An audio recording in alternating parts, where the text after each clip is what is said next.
Well, good to see everybody. Nice to have some of you back. I apologize for canceling. It means so much to me that you would all show up a week later after we, schedule this all out months in advance. So thank you very much for coming.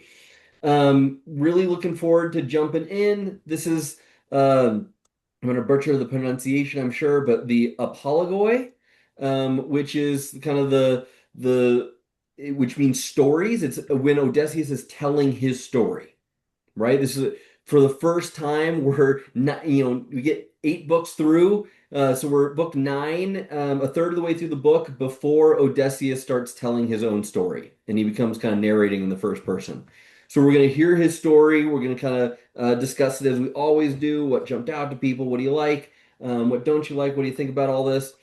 And kind of go from there. But before we do, we ended last session. Max had a question that I could not answer. And Max's question was, why does the poet tell a long story about Hephaestus and other gods? What's the relevance and takeaway? So just as a quick reminder, because it's been probably a month or two since you've read it, the bard tells the story of Hephaestus basically trapping Ares and Aphrodite in bed with golden chains for all the gods to come mock, kind of like having caught them in adultery.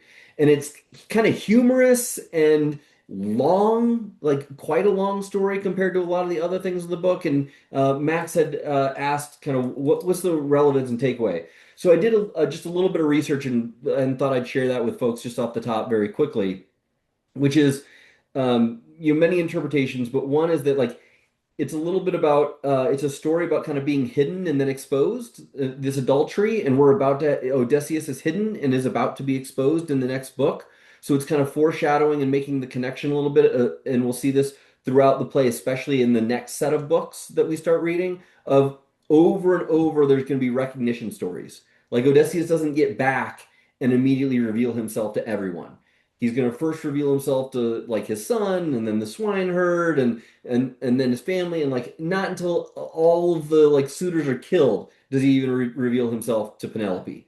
And so we're going to go through all these kind of recognition things, and this is kind of explaining what happens of how these recognition stories are told, and it's also a story of like shame being exposed.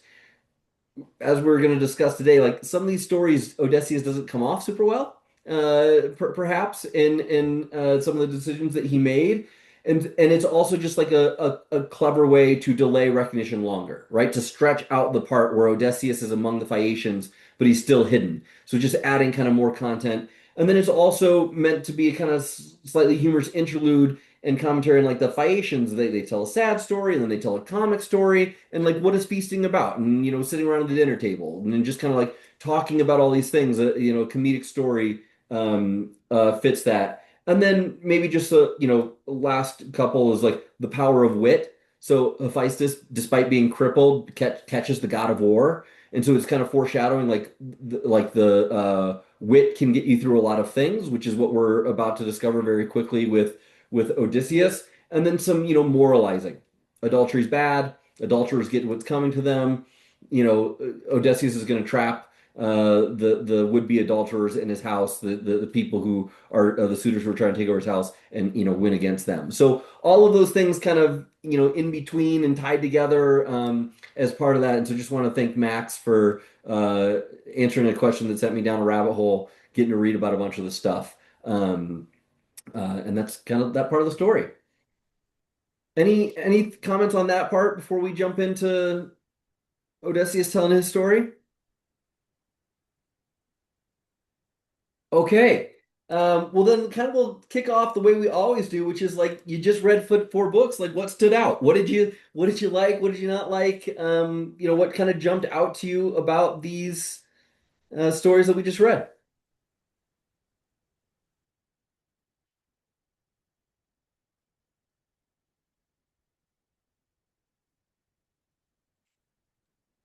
What was someone tell me your favorite part of the story? Kimberly. I'll go. I don't have a favorite part. You asked what jumped out. Remember, I never read this. So for me, it's when I have seen certain movies or other things that have happened, it's like, oh, wow, this is where this came from. So that's what I thought was really cool. The first time I read it recently, that was my favorite part as well. I was like, oh, oh, like I finally like get some of these stories, and I love that feeling. It felt like the world revealing itself to you a little bit. I'm right with you, Kimberly.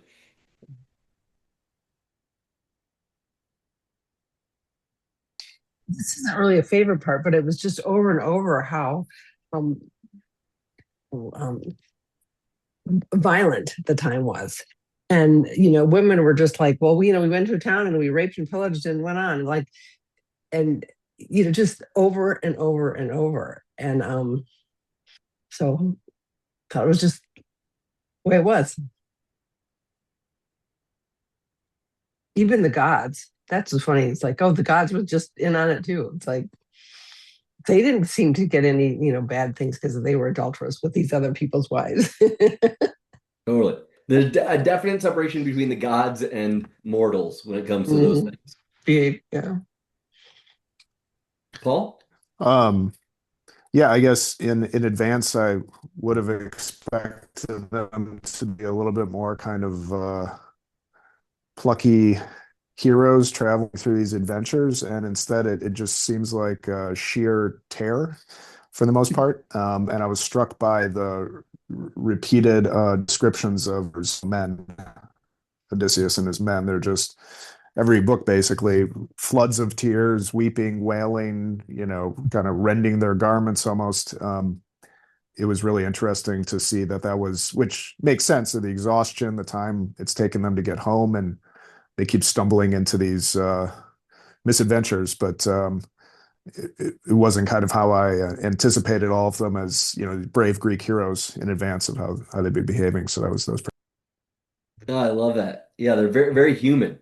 Like real fear. It's not like, oh, we're just gonna sail through Charybdis and Scylla, no big deal. It's like, oh, this is utterly terrifying. Max, you got your hand raised. Thanks, Ben. No, I was going to say the scene that got me the most was probably the when he goes into underworld. The two parts probably is going to be when he meets his mom, when Odysseus meets his mom, and talks to her, and then when probably with Achilles too. I forgot exactly what Achilles says, but that aspect that he'd rather be like a like a common person up alive still than rule the underworld if he had to with all the warriors down there. So that was interesting. I like that part. Yeah, I feel the same. I thought the underworld to me is the most memorable part, like the part that I can imagine in my head that feels like most visceral. And Achilles says, Odysseus, you must not confront me for death. I would prefer to be a workman, hired by a poor man on a peasant farm, than rule as king of all the dead. And so he's kind of like, yeah, great, great. You think he'd just been praised like crazy by Odysseus for all of his achievements. He's like, not worth it, man. This warrior death thing, I prefer to be alive.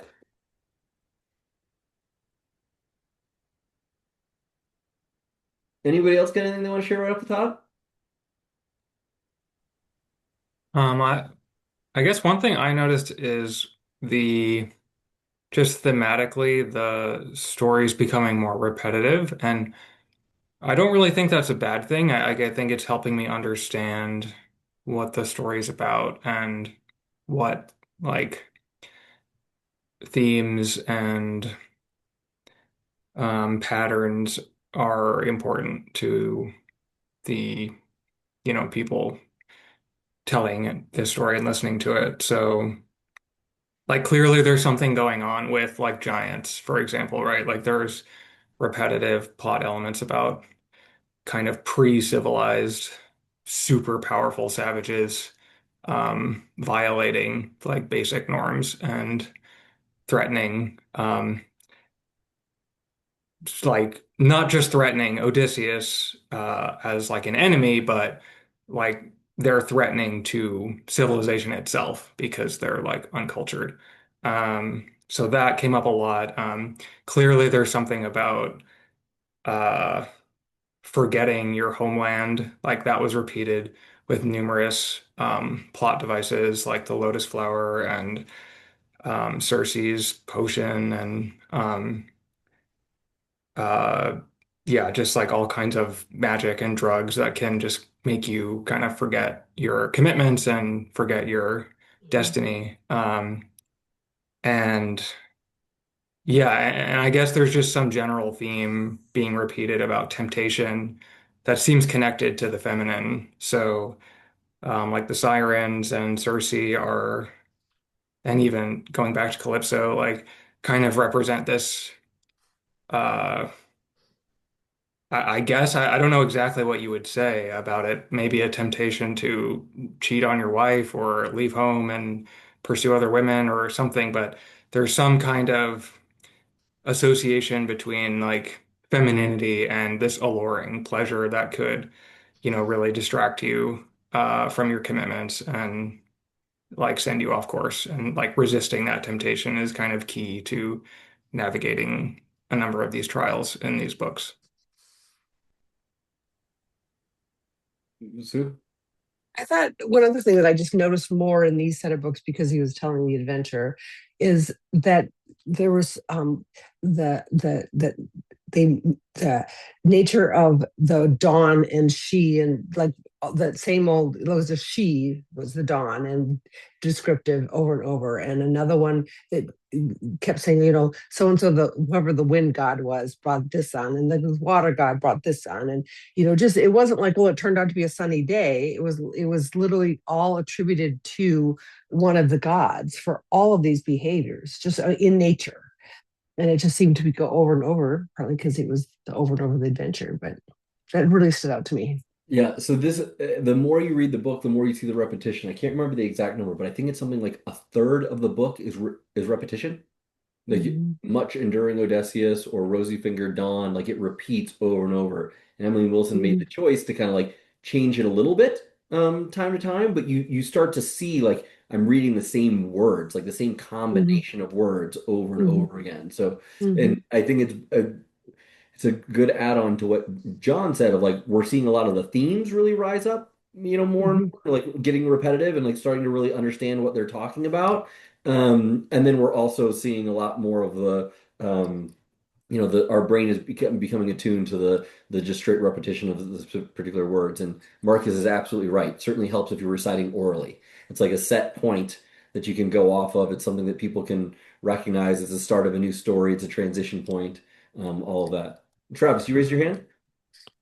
Yeah. One of the things that stood out to me, even though I've read this a bunch of times, was how I don't think I really thought all about how this part was really Odysseus's version of what happened. Like it starts out with Odysseus, the Lord of Lies, then his story. And so there's kind of this element of it that you have to wonder like, are you even supposed to take at kind of face value that this is what happened, or is he twisting it to suit himself better? 100%. And it's like he even identifies himself. I can't remember exact word he used. He's I am Odysseus, Laertes' son, known for my many clever tricks and lies. So he literally like this is how this dude introduces himself, right? And you're like, okay, that's bold. And that, as you're about to launch a story, like what are the people thinking as they hear this? And then I think it's in book 11. Um, in book 11, he pauses his story briefly before he gets on to Agamemnon and everything. He's like, "Well, I've told you all these people that I met in the underworld. I'll pause here."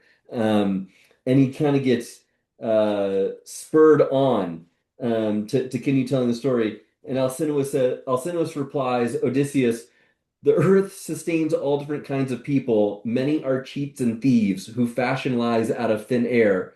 But when I look at you, I know you are not in that category." And you're like, okay, well, he introduces himself as like, the king who lies, and then he's like, telling the story clearly with, the goal of getting home. Like he needs Alcinous to get home, so he's clearly kind of working Alcinous and these people over. and yet you get Alcino's being like, I know a lot of people lie, but that is not you, man. I am bought in hook, line, and sinker. Which Travis, I noticed the exact same thing rereading it this time. Like that jumped out a little bit more. Like this is a very self-interested narrative. And Paul, I like your point here. In terms of the repetitive devices to mark transition, one you found funny that it was almost always 10 days to sail between any 2 points. Yeah. Absolutely. Absolutely. The other one is in this group, the another convenient like number is they always lose 6 men at a time. Like Mhm. like 6 men get carried off by Scylla, 6 men get eaten by Polyphemus, 6 men get killed in battle. Like always in six. It's like okay, let's just pick a number and we'll repeat that over and over. Always six companions going at a time. And again, like the first time I read it, missed that entirely. Like just didn't catch it. And then the second time, like man, they just keep repeating that. Um, uh, yeah, anybody else want to jump in with anything? All of these, by the way, are just phenomenal comments and show like a great depth of reading, and we'll come back to all of them in due course. But Kimberly, did you want to add something? Well, I actually absolutely loved the Dawn variation. I love the description. I just thought it was gorgeous. And as far as him presenting himself as who he was as a liar, I feel like that was actually in a trickster. It's really valued. He's to me seen by the gods as like the number one human being. And what mom was talking about with the women and how, or you had mentioned a little bit, Sue, and then John talked about with the Tempest. All I kept thinking was, yep, that's kind of how we've been viewed up until I don't know what recently. So, you're talking about the epic poem from history. So it's very interesting to see the human behavior, what's valued, what's not valued for a time period, and so that's one thing I really have found very interesting. Yeah, and there's I think two different ways we could take that. One is on just the female side of things, and I think we'll discuss this in much more detail when we get to the next few books. Kind of maybe the second half of the story where we get Penelope will re-enter the story. And that's some very rich fodder in there for kind of how women were perceived at the time and what role they played. And also in this section, there's a the first stories he tells aren't Agamemnon and Achilles. The first stories he tell are a lot of stories about meeting just a bunch of women. And it's many stories of all these famous women, the way they suffered, the lives they lived, in quite a bit of detail. And then the first person, I think, someone correct me if I'm wrong, the first person to speak when he pauses is the wife of King Alcinous. Arete? I can't remember how you pronounce him. Arete. But she's kind of the first to speak. So it's like, well, who is he talking to? What stories is he highlighting for who to capture whose attention in all of this? So I think that's definitely one vein is the way that women were perceived and how those stories are told. And then also, like you said, just like what matters to them, and going back to what John said of what is civilized, what is not civilized, and what are all the different ways that they try and explain who's good and who's bad through symbols and some of these stories. And I think there's a little bit of that is like some like Greek culture at the time. What did they really perceive? And then also some more like Straussian symbols of you know cooked food versus uncooked food, and a lot of these other things and intentions where there's a lot of symbolism where things are very binary and very messy in between that are trying to say about like hard to answer questions about how we live and how we behave. And so, I mean, this is why I love this book because it's every single one of these stories, sends you off on 1,000 different tangents of learning and understanding of like, the people at the time and then the things that are still relevant 3,000 years later. So I'm right with you, Kimberly. Anybody else have anything they want to add on that particular thing or anything else they want to throw out there as you kind of like set the stage for the discussion? Um, I just wanted to throw out like I guess like a meta point of something I noticed in this section. So I'm listening to the audiobook. And I chose to do that because it's originally, an oral narrative, but something that kept coming up like is these I guess it's like a narrative device of like Homer's telling a story of Odysseus telling a story, and then he's talking to Agamemnon who's telling his story, but like the speaker is like able to shift the frame, and like as I was listening, I caught myself like imagining I was like listening to Agamemnon, right? So it like really does a very good job of like narrowing the focus and changing the frame of like pulling you into all these separate stories, and it just like works really, really well. Um, and I don't know, for something that's thousands of years old to like really wrap you in and like really deliver a great, great story is really amazing. Selena, do you want to comment on that? Yeah, it's just very interesting because what I think what John was mentioning, I was thinking my interpretation was there's a lot of tribulations. I mean, he's been tested left and right. So is it temptations or all the physical difficulties and challenges that they have to overcome.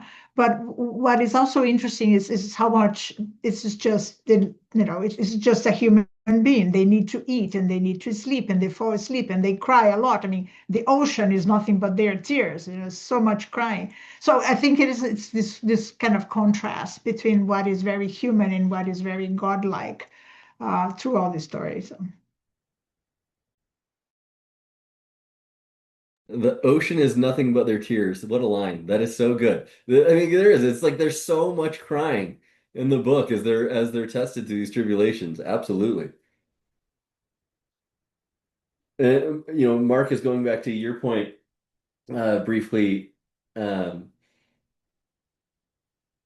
that is to me the joy of this book and why when we first started I compared it a little bit to Lord of the Rings. I mean, it's just lore on lore on lore, and you start to see like how people can get so sucked in. And I ended up going down a rabbit hole of like Jason and the Golden Fleece because they make a reference when Circe gives Odysseus two options essentially. You can go through the Wandering Rocks, which no one has ever gone through but the Argo, or you can go through Scylla and Charybdis, and you're like, Argo, it's just like one random word thrown in. It's like, oh, those are the Argonauts and Jason the Golden Fleece and Heracles and all, these great heroes who go on this incredible adventure. And just the way that there's so many different stories interwoven into this is so cool.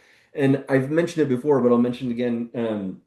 I read Odyssey by Stephen Fry recently, and the audiobook's very good because it's Stephen Fry is such a great comedic actor. So he wrote it, but you get much more of like he goes off and he tells one whole story of like Agamemnon, but his whole family and everything that kind of happens after with Orestes. And then he tells the story of Menelaus, and he goes through, and so you can almost imagine these different ships sailing out from Troy, and he kind of zooms in at any one time to like one ship and tells the full story, and then zooms out and zooms in on another ship to tell the whole story. And so that is, I think, my favorite part of the Odyssey too. Like, I don't think I could listen to story after story of just Odysseus telling it or just Telemachus or just anyone, but when you weave them all together, I'm like, oh my gosh, I'm so invested in all of these different characters as we go through. Anybody else want to add anything?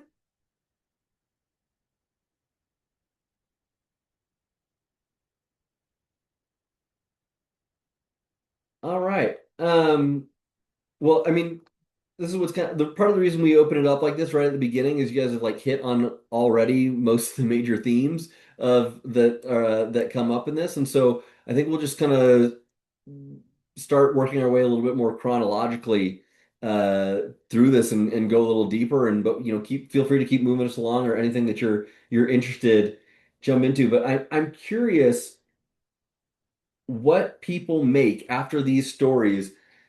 We did this a little bit last time of like, what do you make of Odysseus? Like, what's your kind of take on who he is, his failures?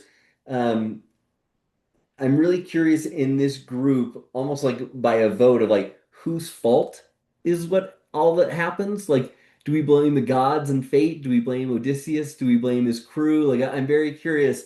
And so I thought maybe we just start with like, what's the general take on Odysseus now? This is our first time where we're really getting into the meat of him and his story, and we're hearing it through his words.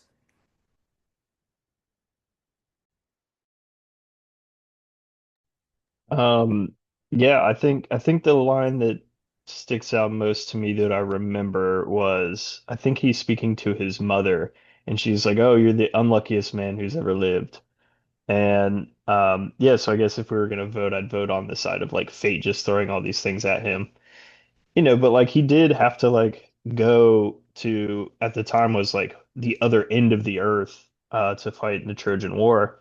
And like I don't know, it wasn't easy to come back. Like even even when he's going to these other houses and he's speaking to the dead, like he's trying to ask for information on the Trojan War, like who made it back, who actually survived, who did all this.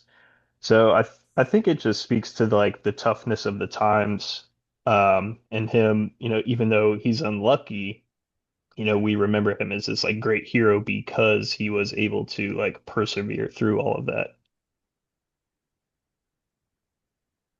Travis, you raised your hand. Yeah, I mean, I don't have any sense for what the Greeks at the time would have thought about him, but I kind of don't like him. Um, I think there certainly is bad luck, but there's a lot of like we were all drunk and then they surrounded us and started attacking us. Like, oh, the bad luck that Zeus gave us. Um, and the biggest one to me that kind of surprises me from the perspective of him telling this story is the Circe story, where after he's uh, managed to not be turned into a pig and get all his men back, they spend a year there, like drinking and eating, and only then, after a year, do his men come to him and say, "Hey, maybe it's time for us to go." And then he's like, okay, yeah, my warrior soul agrees. He leaves and they forget about one of their soldiers who's drunk and like falls off a ladder and dies. And only like when they meet him in the underworld, he's like, hey, you forgot about me. You need to come back and bury me. Like it seemed like kind of surprising that that would be viewed as like, this is like a really good guy who's trying to get home to his wife as fast as possible. Yeah, I love all those points. We'll do Daniel and then Max. Yeah, he's like a guy that's just a bad manager. He's just like he's just losing men left and right for no like hey, they get drunk, they get confused, they get lost, and and he's kind of a horrible person, right? Like he's Cersei has told him that he's gonna lose 6 men if he goes through Scylla, and he goes like, yeah, okay. He doesn't tell anybody this is gonna happen. Just like lets it happen. 6 men are just gone, right? It's like no big deal. Like he's just the way he just manages, and like the fact that he's actually the only survivor. I don't know if that's just luck or it's like divine fate or like he has like favor or like what it is, but like the men repeatedly die because they disobey, they give into appetite, they really just like the gods are telling them like, hey, don't do anything with these cows. And like first thing they do is like the guy wanders off. Like he doesn't put someone in charge and say, hey, make sure that these guys don't do anything. He just kind of wanders off, like I wonder what's gonna happen. So like, then those men die. And then he's like the only guy left. Like, is it that he is, the is he the only guy with genuine self-control, or is it just pure luck that he didn't fall into that temptation and that type of appetite? Like, I don't know. He's kind of a horrible guy, but he's also just a bad captain and he's bad at managing people. Like that's what I think. I like the interesting interpretation. This is I expected this to be like one of those where we'd get a little bit of disagreement. Some people were like, "This is all fate." Some people were like, " this. This, this guy's a terrible manager." Max, what do you think? Yeah, I think I don't know. I guess I relate to Odysseus in the terms that he's just human, right? Like, I just feel he's really real in that sense, right?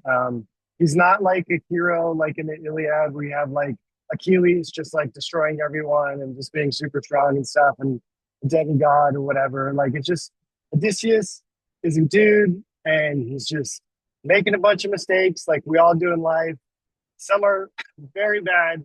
And other times he tries to figure some solutions out, like, and make sure he listens to the gods at times. And other times he's just dozing off and all hell breaks loose. But that's yeah, I guess that's just the beauty that I like about it is just he just feels human. He feels like something that's probably could be achievable for us mortals in one sense, and then in another sense, it's very relatable of all the mistakes that he's able to do, and still relatively come on top, right? Yeah, absolutely. Daniel, response? Yeah, that may be true, right? Like that he may be just human, he's just doing a thing. But you gotta remember, like, he's like the Lord of Lies, and this is like his best version of the story. Like this is like he's in control of the whole narrative, and he still comes off looking bad. I think that's pretty poor, right? That he's like, like even though he's a guy that's like telling the entire story, he can project any narrative he wants, and this is probably the best thing he can come up with, and that's it. Paul.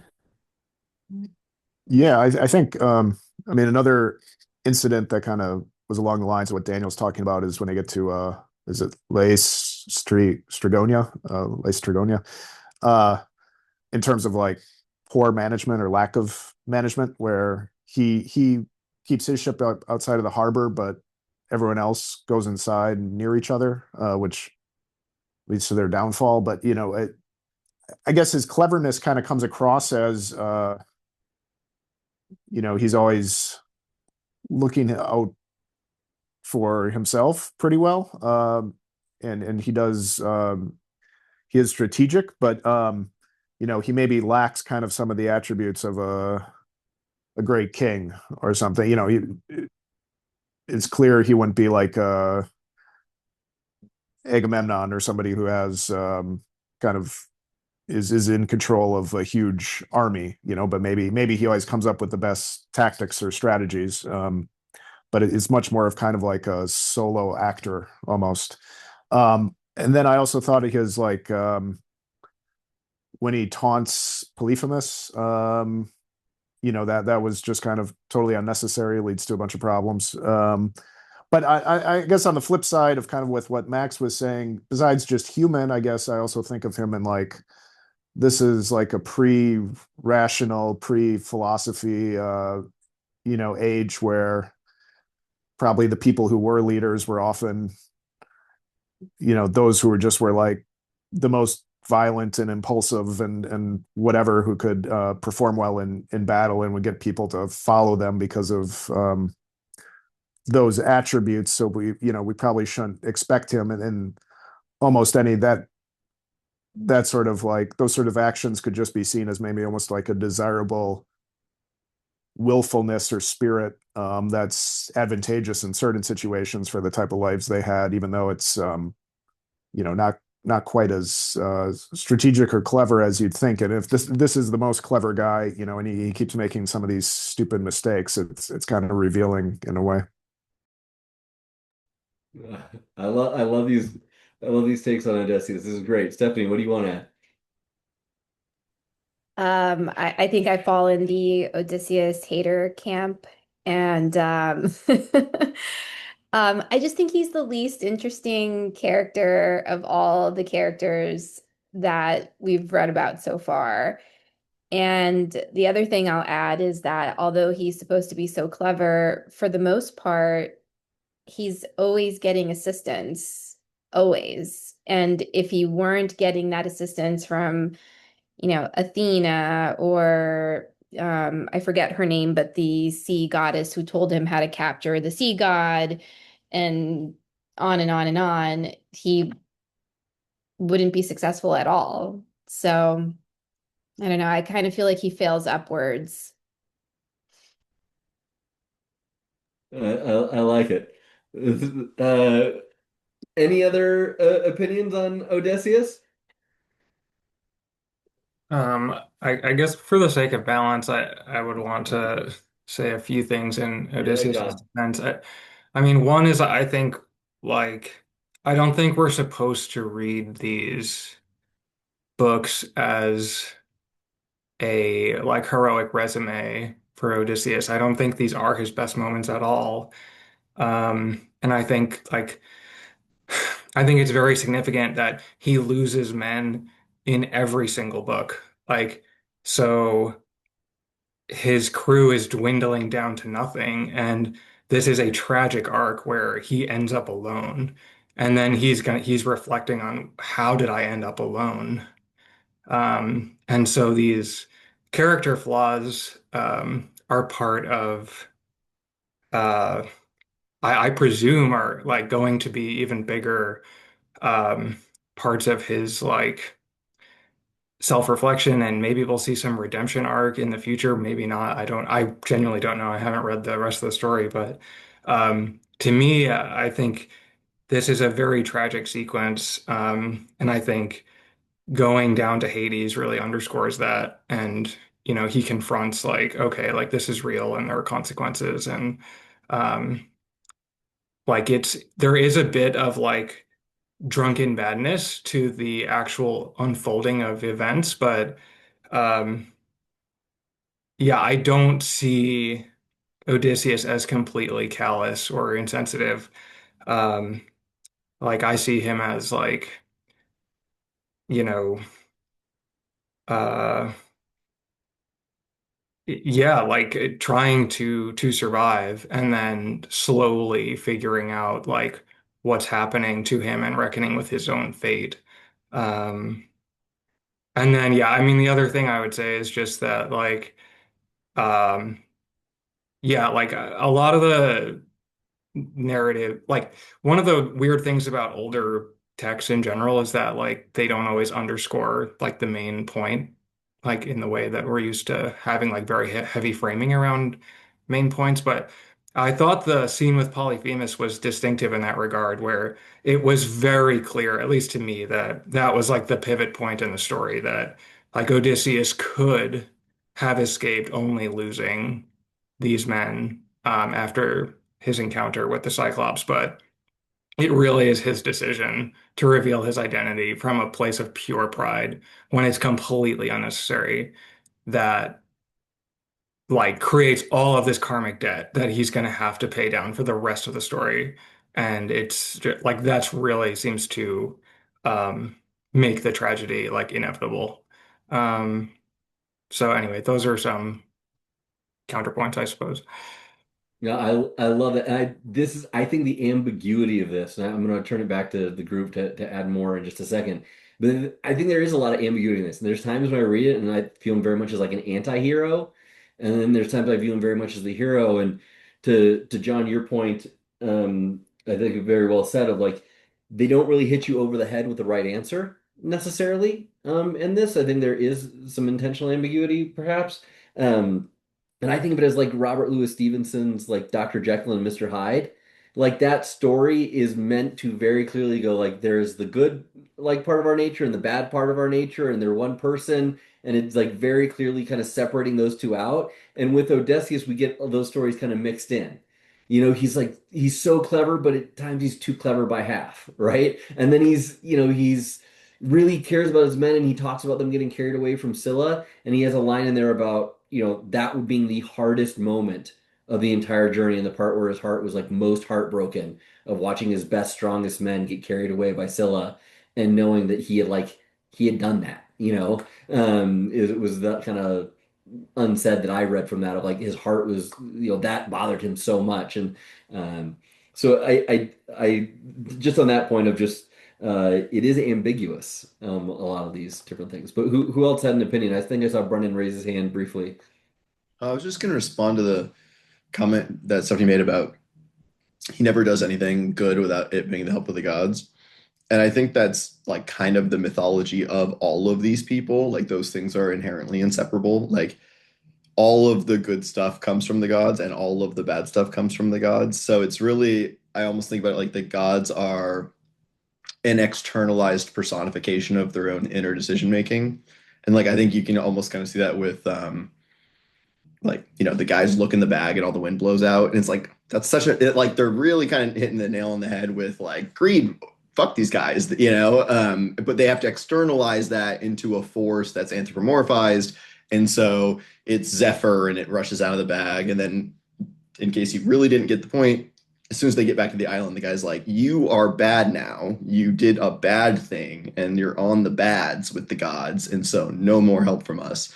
Um, and so I think as much as he eats that shit from the gods, when he does something good and it's just Athena helping him, it's almost more like they're all schizophrenic and seeing imaginary people, and like that's them being like, "Look, he did a good. Who should we give credit to? Like, how about that lady that's not really there?" Um, but yeah, I think it's hard to separate who gets credit in these stories from the humans and their anthropomorphized god inspirations. Yeah, I this to me is like the central struggle. I'm so part of the reason I was so bummed to cancel because I wanted to hear the answer to this question so bad last week of like what people thought about this because you know Polyphemus when he's in the cave he's kind of by himself. Like he comes up with the trick, like he comes up with the idea, okay, we're gonna take this mask, you know, or whatever this big stick. Oh, I think he was turning into a walking stick, is what the Cyclops was doing, and they like shave it down and they burn, they get it hot, and they light it on fire to stick it through his eye, like, and then he devises the plan to get out underneath the sheep. So he shows this like brilliant human cunning. He had gotten himself into that mess. He gets himself out of the mess and he gets himself right back into another mess. Like it just it's like pong. It's like back and forth, between like I did good and I did bad. I did good, I did bad all the way through.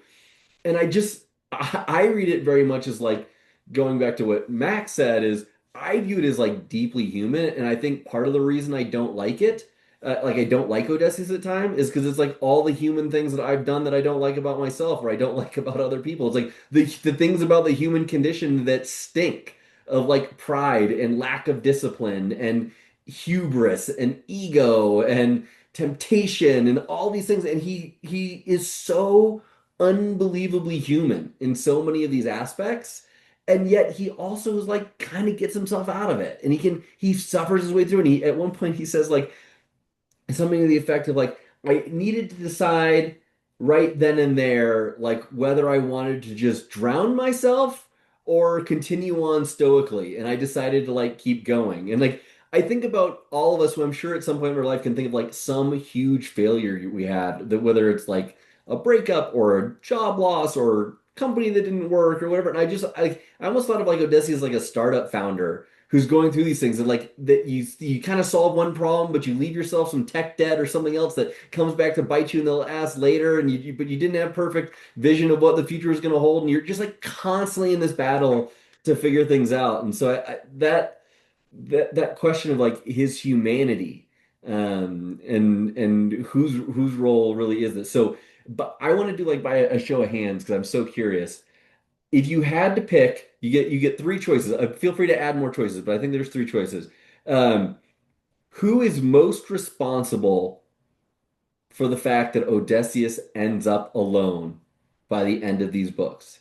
Is it fate, like the gods, like this was always fated to happen? There's really no escape from any of this. Was it his crew and the decisions that they made along the way, or was it Odysseus? If you had to be like I have to lay blame at one person's foot. What would you vote? You Kimberly, can't you're do laughing. that. No, you can't do that because it's all of it. You cannot do that. That's what's so Okay, option amazing four, about all of the above. yeah, yeah. I mean, this guy in the very beginning was crying for 20 years because he still loved his wife. She was still, there for him. His son's going to go find him. And then you read this amazing story of all these different scenarios where sometimes it's his pride, sometimes it's his cleverness, sometimes it's Athena. So I'm gonna say, I'm sorry, I'm not. Seriously, I was like, no. I love it. Okay, so we have one vote for option four. All of the above mixed in, cannot lay blame, hung jury, if it, as it were, a little bit. Anybody else want to weigh in? Okay, Stephanie, what's your choice? I was voting with my hands. Option three, it's Odysseus. It's all his fault. Sorry for the lack of nuance, guys. I do see the points that you're making, and they are very good points. I just very strongly dislike the character. Who else is going to vote Odysseus? Yeah. Okay, I interesting. think Max votes for Odysseus too in the notes. Sue? I think Odysseus, and I think the gods, to me, it's like they just make them human or make them give them character, but it's just life. It's just like it happened to be a windy day, or it happened to be a, the storm came up, whatever. So I don't think it's the, I think it's Odysseus. Okay, I like it. Selena? I You, you, agree. you, He's very jerky sometimes. You feel like what a jerk. But I think the crew has, as I think, he was a king of his, country. So the crew is not going to be as much as they make mistakes and stupidities, but he's still in charge. They respect him in a sense. So it's his fault. okay, I like it. Anybody else want to weigh in? Is there anyone here who thinks it was the crew?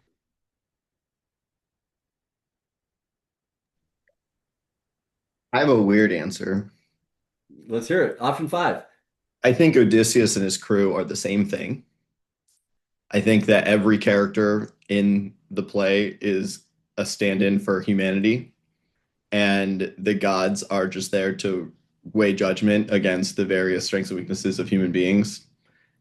And pretty much every episode is just it's easier to tell a story about a protagonist with a name and than it is anybody else. And it gives like a sharper point to like strong good things. But like the guys look in the bag, they're bad, they get punished, they die, right? They work together to solve problems, they get out, they live. It's just like, do these things, good things will happen to you, do these things, bad things will happen to you. And so I think my answer for like its fate is because there's kind of like an anthropic principle of like, why are we reading about this? It's like because we're reading a morality play. And so they're all just human, and he is the face of human, he is every man, and he is at his height the best and at his worst the worst. And like there's no other way this could go other than he does all of the good things to be rewarded and all of the bad things to be punished until you know what all the good things and all the bad things are, and then it's over. So yeah, I like that's maybe that's kind of a cheat answer because it's like as Odysseus as the other people, it's like they're all the same thing. They're all just it's like they're all just there to be a demonstration point for a larger point that their gods are trying to make about what is good and what is bad. And they are there to like suffer through that we might all learn from it. I love that answer because that is, I think, a great explanation for like what I think life is. At times it's easy to be like life is all circumstance, like, oh, I got sick and there's nothing I could have done about that, and I got struck down, and I died young or whatever it is. Like you can't avoid those things. And there's clearly like well the weather blew, and there's a heat wave right now, and there's all these different things. Like fate seems to intervene, the gods seem to like create so many of the conditions around, but then there's still kind of free will and choice within that. And humans make all kinds of choices and mistakes. And I guess I thought of the crew and Odysseus as like different parts of the human experience. And so like I think the crew tends to suffer from like more base urges. Like they're hungry. They like, they literally get to the point where like I would rather die at sea if that's my fate, all at once, quickly, then starve on this island. And that is literally what happens. Like they make that trade-off. And they like they go to the point of greed, like they open up the bag and they do these things. Odysseus gets caught up in slightly like less base urges, I feel like. The temptation I think maybe isn't always quite the same. There's some like the sexual temptation and things that people touched on already, but more a little like hubris and pride or ego, so some like higher level decision making he often gets caught up in. But John, please correct me or add to or Well, yeah, I mean, I think my view may be similar to Brendan's, but I guess the point I was going to make is, um, like, I think we need to do a lot of work, as modern people to get into the worldview of the audience and the authors here of this very old story. And I also think, um, like, today, just we take our like powers of analysis for granted, and we think like, oh yeah, obviously there is cause and effect in the world, and like we can tell you exactly what causes human health and human flourishing and human well-being, and we know like, what leads to like a good society or a bad society. But like all that knowledge has to be earned, and before it's scientific, it's just in the form of wisdom and stories. And like I don't think the authors know, I don't think they have definite answers, kind of like Grant was saying, and like they're trying to figure it out, and that's part of the purpose of the storytelling and the meaning making is so anyway, my actual comment on the text and the story would be like, okay, the story is telling you like if you have an encounter with Poseidon and you offend him, then like you will suffer a terrible fate. So that's pretty clear. But then the really interesting substantive question, which again a modern person cannot answer, you have to go to the ancient Greek worldview to even get at this question is, well, what does it mean to have an encounter with Poseidon? Like, what does that mean? Um, and then what would it mean to offend him when you do have that encounter? And like if you think that question is not interesting at all, then you're not really going to be able to get anything out of the story. But if you think like, okay, that's some kind of like pre-rational, image of like an encounter with chaos or like the encounter with the edge of civilization and savagery, like, or even just the encounter with, like the unknown forces of nature. But like then it becomes kind of more interesting. But yeah, if you just think Poseidon is like a whimsical god, then like the story is pretty silly. Stephanie and then Marcus? So again, I realize that I'm taking an unnuanced view, but um, I don't necessarily think that even if we're taking it in the context that it was meant to be enjoyed in, right? So like a person performing it for an audience orally, right? That there was that sort of depth intended. Like his encounter with Poseidon was poking out Polyphemus's eye, and he had no reason to go in the cave. And he certainly, once he was in there, I guess he had to poke his eye out to get out. But then he certainly didn't have to shout back, hey, I'm the asshole that poked your eye out. My name is Odysseus, right? I mean, I guess it's not clear to me what we're supposed to get out of that in terms of if you have an encounter with Poseidon, what does it mean? Brendan, you want to respond to that point, and then we'll go Marcus, to Marcus? I don't want to cut him off if he had. Yeah, I guess just on that same thread, in this worldview, it feels like there is just this implicit understanding of like something we'd call like the great men theory of history. But like I feel like the modern understanding of that is like where men do like big things, but in this world it's more of like many things happen to you, right? And I kept finding myself throughout this like trying to think of who the intended audience is. Is it just all Greeks? Like are we meant to like see ourselves in Odysseus, or like are we meant to identify like more with the crew? Or like or just normal people not the audience for this, or like who like like who's supposed to listen to this? What are we supposed to get out of it? But yeah, no, I think just like lots of things happening to him just um yeah, it makes him like great and worthy of the story, right? And there is some selection bias there, right? All the men who like came straight back from Troy and went home, like that's not a great story, so we don't hear about them.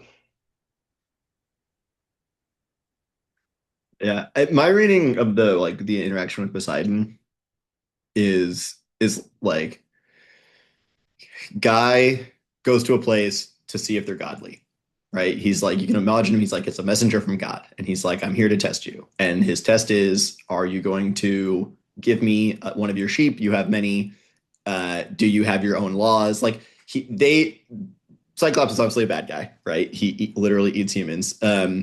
And like the only things they tell you before you meet him that he's a bad guy is that he's deformed to not look like a human, and like usually the unhuman thing is the bad thing. I think so. Like the giant story, they don't have laws, right? In your home, you're allowed to set your own laws, and they're saying something there, right? Like in a civilization where every home sets their own laws, that's worse than a civilization where we all follow some sort of moral code.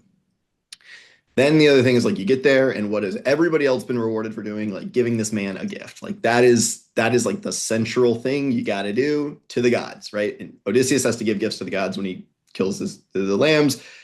Odysseus is a messenger of God to test you for your morality. He goes in, he asks for his gift. He says no. So essentially now we've got, this one Cyclops saying, I'm not going to be a godly person. I'm going to, not just my deformity, my unhumanness, my lack of laws. I'm going to like spit in the face of God Zeus. So Odysseus punishes him, and he punishes him not without like cost, right? But he punishes him. And then lest you think anytime somebody's bad, you have the right to punish them as much as you want, Odysseus overdoes it.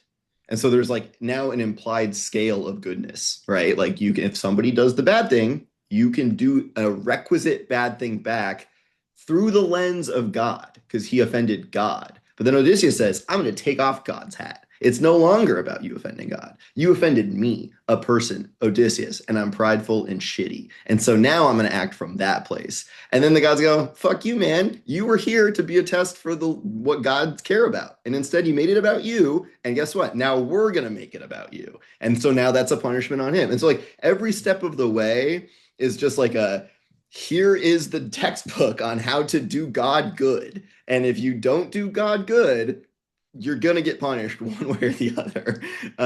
And so I think that is like what a interaction with Poseidon is. It's a bit maybe graspy, but I think it tends to be like, here's the various degrees of what goodness and badness look like. And if you don't give somebody one of your sheep, you will literally lose an eye. But if you're also a shitty human, like you're gonna get what's coming to you. Stephanie, you want to respond? You're muted. Um, so right. And one of the concepts that we see throughout the whole book is the idea of I'm sorry, I forget the word for it now, but the whole process of being a stranger, going to somebody's house, getting a gift, and then doing that with other people. Xenia, there you go. But then the Phaeacians get killed for doing that and doing it very well. So Yeah, there isn't a clear good or bad. so I think that it's interesting. So I think that does anybody else want to weigh in on that? Whether they feel like there's a clear Max, go ahead. Yeah, no, to that point, I was going to, the Xenia aspect of it, right? Like, I don't know, does Odysseus show Xenia to when he's in the cave? Because he's eating, like, doesn't he eat his cheese and his food? But when he enters, like, I was wondering, is that just an assumption that he can do because he's there? Or, is that also part of that hubris that obviously he ends that whole scene with when he talks back to Polyphemus and tells him his name.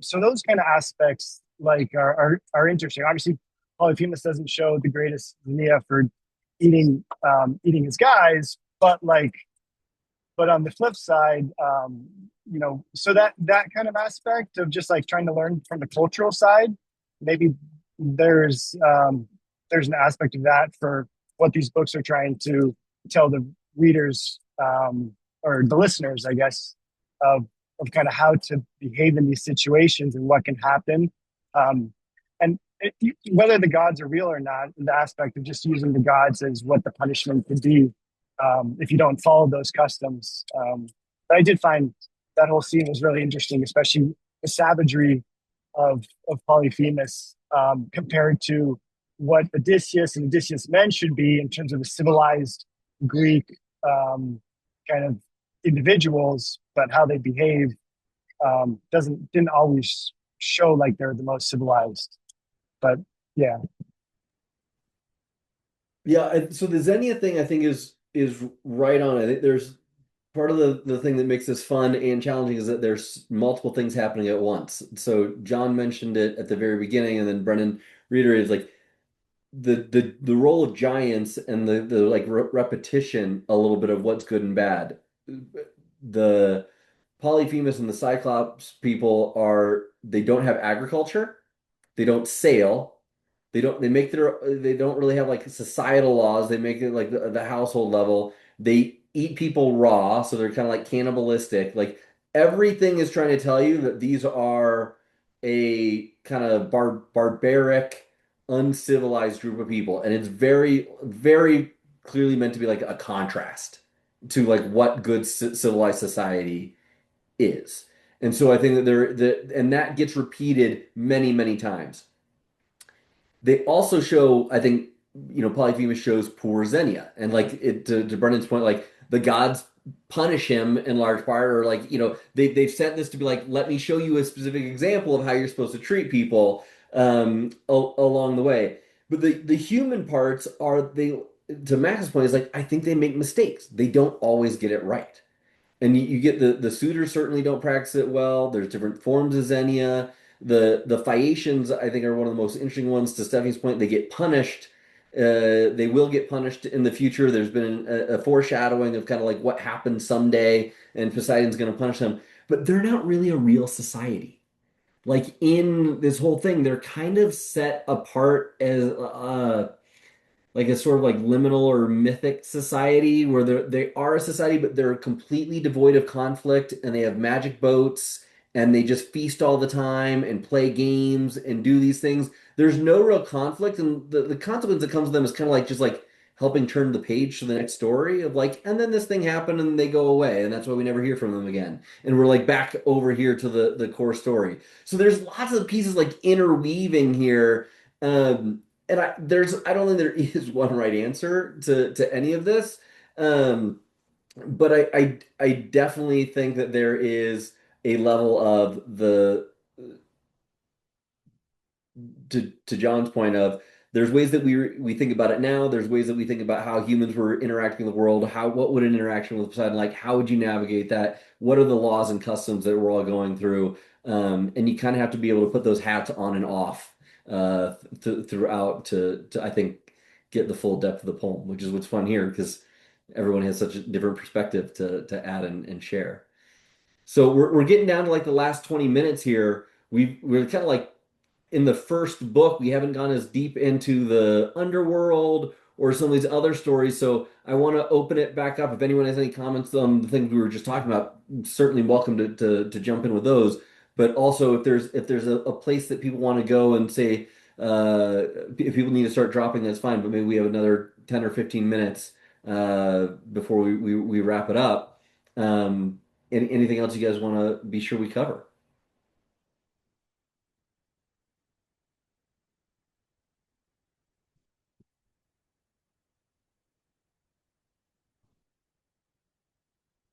I'm particularly interested in the underworld, so we'll start there. Max is the only person kind of Max and maybe a couple others kind of talked a little bit about that. Paul had some thoughts.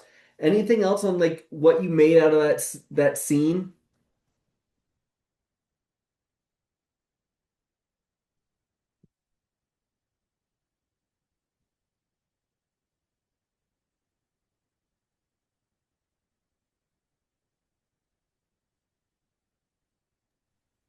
What did you like about it, Grant?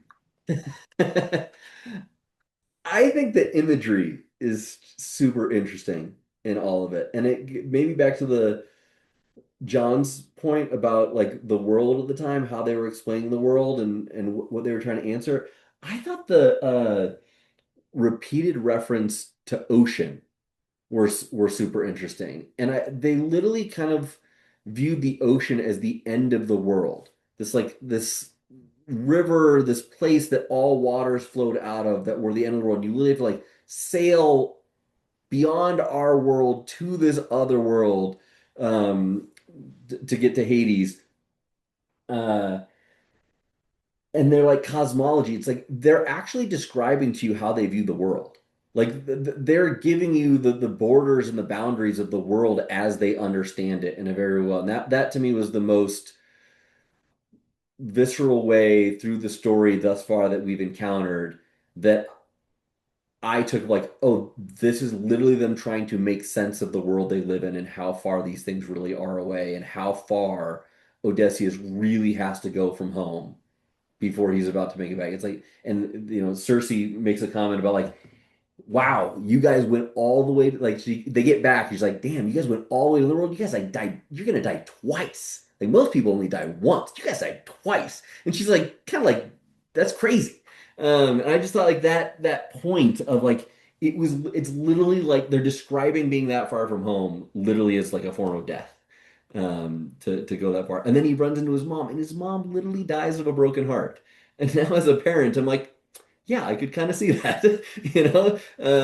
I can see how that would feel and how you could die of a little broken heart. Kimberly, did you come off mute? Do you want to add something?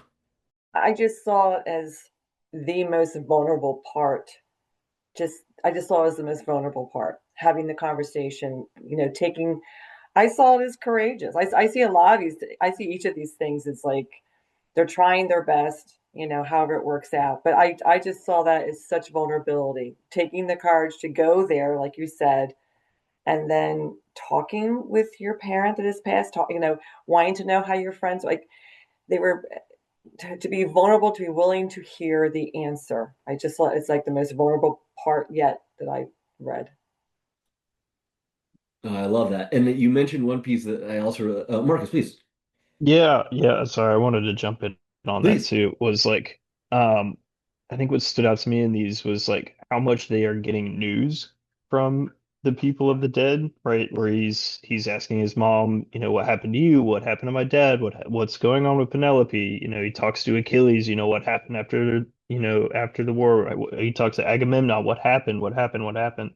And I think in this like Greek world, like it might have been like super common for people to just disappear and you never ever really know what happened to them.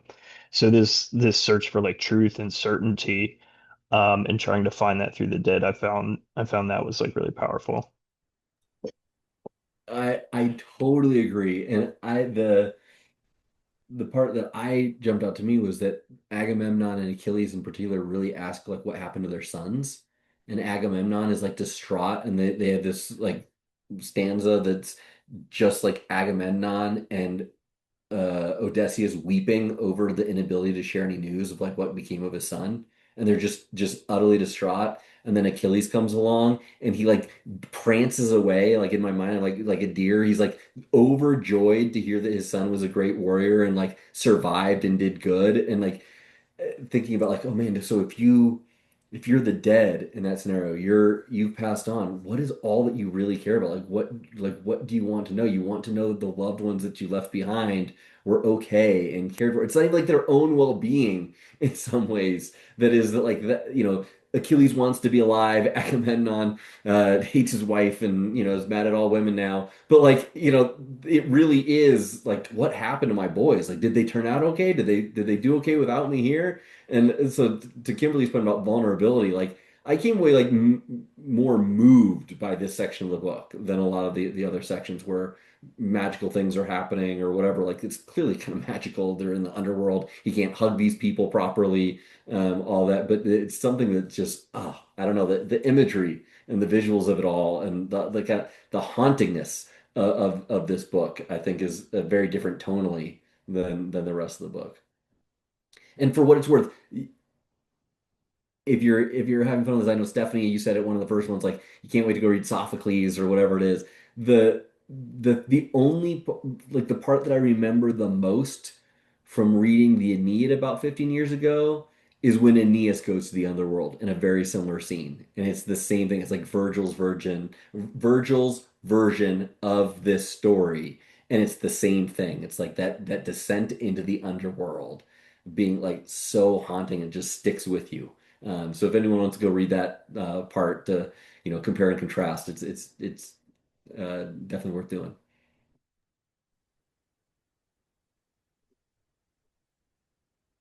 All Um, right. Yeah, John, oh, please. no, I was just gonna say one more thing about the dead. Because yeah, it's interesting because I think we've been talking a lot about the contrast between like humans and the gods, right? So you have like the deathless gods, they that phrase all the time. And here we see like a different way of defining like human life because we're contrasting like dead humans and living humans.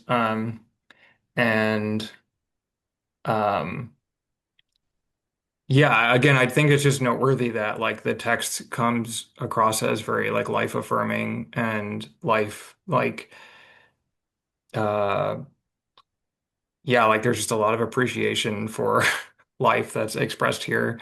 Um and uh oh yeah, I was gonna say the blood is kind of an interesting detail. So like the ritual blood is very important and um like I know like in ancient, Jewish religion, there's a lot of blood sacrifice and it has to do with the symbolism of just like blood having a very close connection to life itself. So like to be alive is to have blood and bleed. And so um like yeah, just an interesting little detail in the narrative where like Odysseus has to like in order to have that interaction with the dead, they have to get a little bit of life back. And so like the blood provides that life energy and he has to carefully direct it because like there are other dead spirits that like want to get access to this blood and he has to make sure that only the people he wants to speak with um like are get it. So um yeah, again I just think there's kind of just an interesting little touches that emphasize how like um yeah, I guess like life is precious. Yeah. I took the same. I think it's been talked about a little bit here, but like just the tribulations, like life is really hard. Like I read this book and I'm like, man, life is so hard, and life must have been so hard. And they just keep finding reasons to live and endure. And if there's one thing that, you know, Odysseus is praised for, it's like the much enduring one. And here's this hero that they're holding up. It's because he can just endure. He doesn't give up. He just continues to endure under like unspeakable suffering to the point that he's like alone and shipwrecked on an island by himself, and yet he continues to endure. And I take, I think you can read it many ways, and it probably depends on your mood reading it at the time. But I agree, John, that I generally find that life affirming when I read through this. Well, maybe that's a good place to stop here. We didn't even get into like the Sirens, which are some of my favorite characters. Um, the art for this salon. So like if you go to Intellect, you look at the group. It's a mosaic of Odysseus tied to the mast as they sail past the Sirens. I saw that in the Bardo Museum in Tunisia, and it was just stunning to see in person. And so that was part of the reason I wanted to read the book because I just thought that was like back in the day, someone put that all like one tile at a time to tell this part of the story is so good. And then you're gonna hear Circe and Scylla. You're gonna hear these references all the time now. For those of you who haven't read the book, and just be like shocked at how often the sirens call, or a Circe, the temptress woman who kind of makes you forget your goals and things and kind of takes you over. So many of these things just come, you just hear about over and over and over again. They stick with you. So I just love some. This is one of my favorite sections of the book, just because it's Cyclops and the stories are just so, I don't know, so powerful. Like they're just the creatures, the monsters, whatever they are, they're so enduring. 3,000 years ago, people came up with this stuff, and we still make references. So, anyway, thank you all for coming. Thank you for coming a week later than originally scheduled. I'm so sorry I had to cancel. I told some of you at the beginning, but I had to, I waited until the very last minute. I've been texting Anna for a week, being like, what do I do if I have to cancel? I really hope I don't have to cancel, but I literally couldn't talk. So thank you for being willing to reschedule and do this. And next session will be the second Thursday in April. We will be we are at the halfway point of the book now, so we'll get to the second. We'll be starting the second half of the book, so that's very exciting. And Odysseus will make it back to Ithaca, and we will pick up there how he gets there, and what happens when he's there. We'll start like the very long recognition story. We're going to be like halfway through the book, and he's going to show back up on Ithaca, and you're like, how can there be another half of the book? But it's all great stuff. And I really look forward to reading it with you and seeing you again in a couple weeks. Thank you all for coming. Thanks, brother. Peace. Thanks, Grant. Thank Thanks, you. everyone.